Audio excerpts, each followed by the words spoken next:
So now we just pretend to talk for a second because that's how the beginning of the video goes. But I mean, we really talk, but it just doesn't really matter what we say in this moment. Should we kiss too? Okay. Yes, I love that. Yeah. Just start off with a kiss. Yes. Or be like, what is happening? Yeah. It's a little awkward. Yeah. Are you ready? Sure. I'm just praying God will give me the words He wants me to say because I haven't really thought about. Oh yeah. Just say all the right ones. Okay. Hey Northbrook, me and Ginger here as we continue in this 40 days of praying together. And if you were at the first week of the Lord Teach Us to Pray series, you heard some of this story from my perspective. But it was just a really sweet thing that the Lord did in our life as we were praying and seeking Him. And so we're here to share it again. And so, yeah, why don't you just kind of tell us what happened on this day, and then I'll fill in any gaps. Okay. Well, it just started in the morning. I was doing my quiet time and just praying and reading. And I don't remember the particular scripture I was reading that just led me to think of kids that play basketball across the street from our house. They often just come to our door and ask for some water. And I always just give them a bottle of water and, wish them well.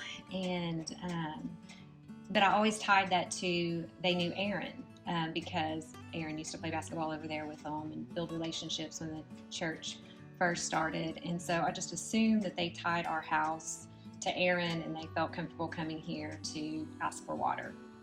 And so the Lord brought that to mind, and I thought, why do I assume these things? And as I prayed about it, I was like, oh my gosh, Lord, I have missed opportunities to know these kids and ultimately share the gospel with them. Like, you're bringing them to my house and they're asking for water, and I'm glad to give it to them, but I just was convicted that I have so much more to offer them. And so I just said, Lord, if you bring them back, or when you do bring them back, because I felt like He would, I'll just share the gospel with them. Like, I'm happy to share the gospel with them. If you'll help me do that, I will. And if you'll bring them. So, Well, hold on. Can I jump in real quick? Where are you about to? So a couple things. One, how many times would you say in a year a kid comes over and asks for water? I don't know. If you were to guess. How many times has that happened in the last year? I don't know. 5, 6? Yeah, 5 or 6 times. So it's not like when she says often. Like it's all like the time. 5 to 6 times a year that happens roughly. And then did you realize, was it after our conversation you realized, oh, these kids aren't tied to Aaron in that way? They just, for whatever reason, are you learning that just now? No. Oh, like yeah. That day I realized because the Lord brought a kid to our house that day asking for water. So you can imagine. Well, real quick. So let me fill in. So Ginger was praying. I had no idea she was praying that. And then that day was a day for me where I was spending an extended amount of time in prayer for Northbrook and about different things. And so while she's praying, I'm actually also praying. And one of the things I was praying was that God would bring opportunities to the people of Northbrook to share the gospel. That God would, just multiply that, and that people would be faithful with those opportunities. So we're praying these unknown, to each other, praying these things, and then go ahead. Yeah, I mean, I think I would add too, like this isn't like a prayer I pray when I'm asking the Lord about evangelism in my life. Like, if you'll bring them, Lord, I want to share the gospel.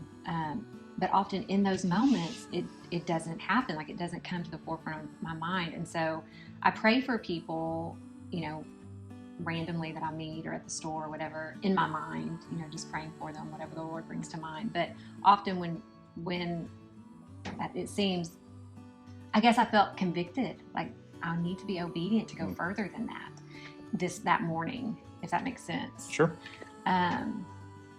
And so, and I try to look for opportunities where someone might say something that gives me kind of the opportunity, like an open door to do that. Sometimes there's not, sometimes there is. But so on this day, we're both praying. In this specific, situation, it just dawned on me, like, I have not made the most of that opportunity.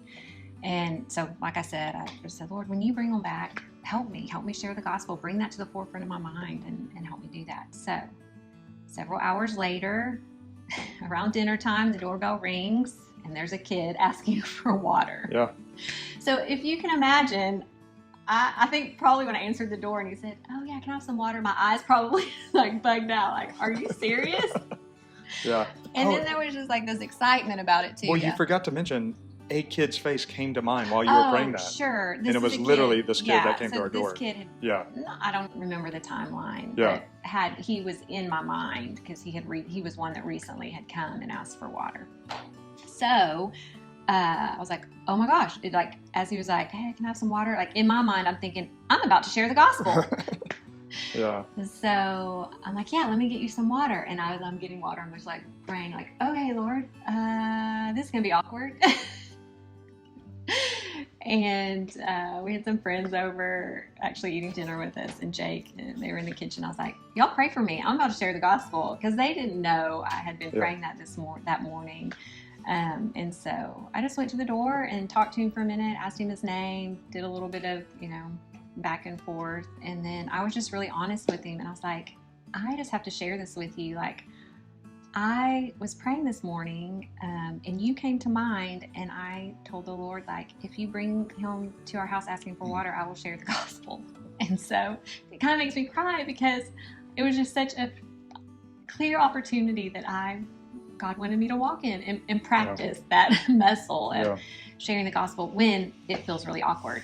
And so I was just really honest with him, asked him, what his faith was, and talked to him a little bit about that. And then I just shared the gospel. I shared who Jesus was with him. And then I just said, you are always welcome to come, ask for water. And also, if you ever want to talk about this ever again, about Jesus, I'm happy to talk to you about that too. And so, that was pretty much the exchange and the encounter. But it was encouraging to me just that even through the awkwardness, the Lord did give me words and help me share the gospel. And then I've just been praying if he wants to bear, whatever way he wants to bear fruit in that. I know that this kid, he mentioned he has Christian friends that have been talking to him about, Christianity. And so, just if I got to be a little piece of just another person sharing Jesus with him and the Lord's love for him, I'm so grateful. And I may never know, but it was just really encouraging to experience that. Yeah. And so that's a clear opportunity we have, or we see, of just, again, being faithful.